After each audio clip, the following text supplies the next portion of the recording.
So, TikTok censors, stop removing my sound. This is me talking. There is no other sound in this fucking video, so I'm going to make it again. Don't you remove my fucking sound. Nobody else is talking here. I don't know where you get off pulling this stupid censor fascist bullshit. Hi, folks.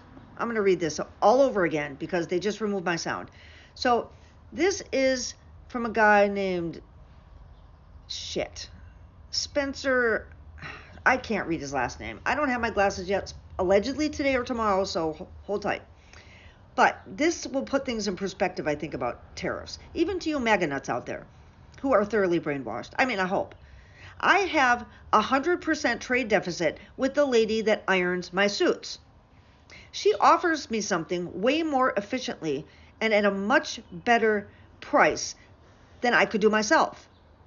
And in exchange, I spend the time that I would otherwise be wasting on pressing my suits, offering financial services at 1,000 times the hourly GDP rate as I paid her to afford me this time.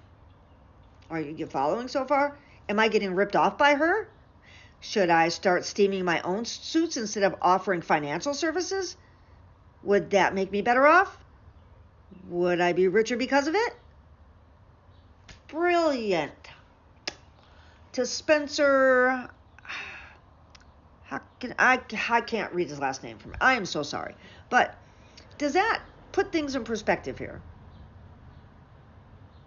I mean, I think maybe they removed my sound because I was talking about robbing banks. Was that it? Because I used to be a bank robber? We can talk about our lives on this fucking app, can't we? I would imagine so. But at any rate, I now have something to say to, Dave Portnoy lost $7 million. Oh, MAGA bro, $7 million. He posted it this morning because of the stock market free fall. This is in the second day. And I just did a different video where it has this guy, it's a popular right-wing account on Twitter, him saying, only the left-wing idiots and libtards or whatever really believe that Trump would put a 20% tariff on all goods. I mean, come on. Nobody believes that except maybe some of them. And then the community notes added, and yesterday Trump put a 25%. So yes, we knew that. We knew that during the debate where Donald Trump alleged that they're eating the dogs, they're eating the cats, they're eating the pets of the people that live there. That debate, Kamala Harris cornered him on it and told him that 16 Nobel laureates looked at both of their proposed economic plans for the country and said his would lead to disaster and quite possibly a recession. Just because he's been talking about this since the 80s, he's been obsessed with tariffs because he thinks he figured out the magical only one small thing to tweak the American economy into success.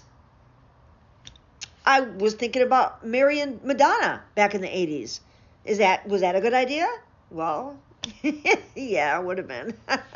It still is. That's not a good comparison right there, but I mean, just think of it. And now what he wants to tank the market and have the Fed, Jerome Powell, who refused to step down, good on him, wants him to slash interest rates so that then he can get the trillions of dollars of a bailout and then get to pay it back at a better rate. That's what he wants. That's what this guy does. He cheats. 32 counts of fraud in New York. Guilty. Got found guilty by a jury. Oh, actually, he got found guilty by a judge in that case. There was enough evidence to stack that whole fucking court full. And every day he would get floored inside the court. But and likewise, every day he'd come out to the press corps and say, "Oh, we had a good day today. Everything went perfect. I think this case is going to be over with soon. It's going to be a great success." He lies. He lies and he scams. He scammed his way through fucking life. 6 bankruptcies. When he got picked for The Apprentice, They had to. I saw an interview on the Midas Touch by a guy that worked on The Apprentice with Trump, and he was talking about how they had to rebrand him because he was such a failure. I mean, he had 6 bankruptcies under his belt. He lost a case for refusing to rent to black people in New York City.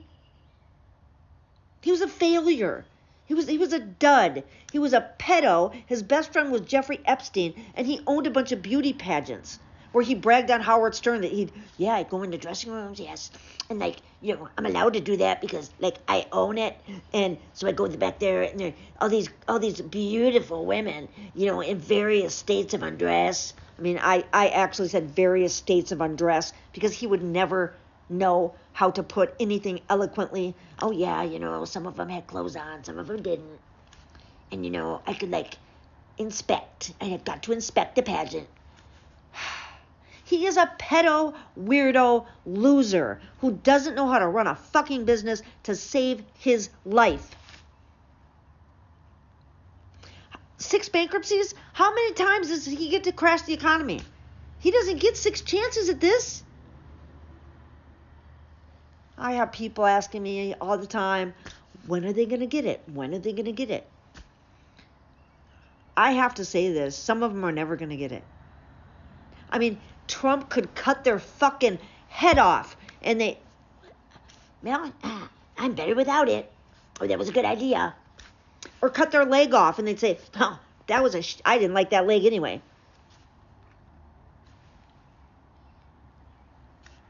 Never. They are a cult. Make no mistake, they are a fucking cult. And all of these policies are going to hurt the red states the most. All of them. All his ideas are hurting his own people the most. Get rid of the post office. Who's going to suffer the most? People in rural areas. Get rid of FEMA. Who's going to suffer the most? People in North Carolina, South Carolina, Florida, Georgia. Cancel FEMA just to take away the Gavin's funding in California? Come on. Everything he does is about petty revenge. He is a spiteful, little, tiny man. The emperor has no clothes on, people. We have to keep calling it out. Don't give up. Don't stop. And if you go out tomorrow, be safe and record everything. Please, make sure you have somebody that could bail you out if you get arrested. Take care, people.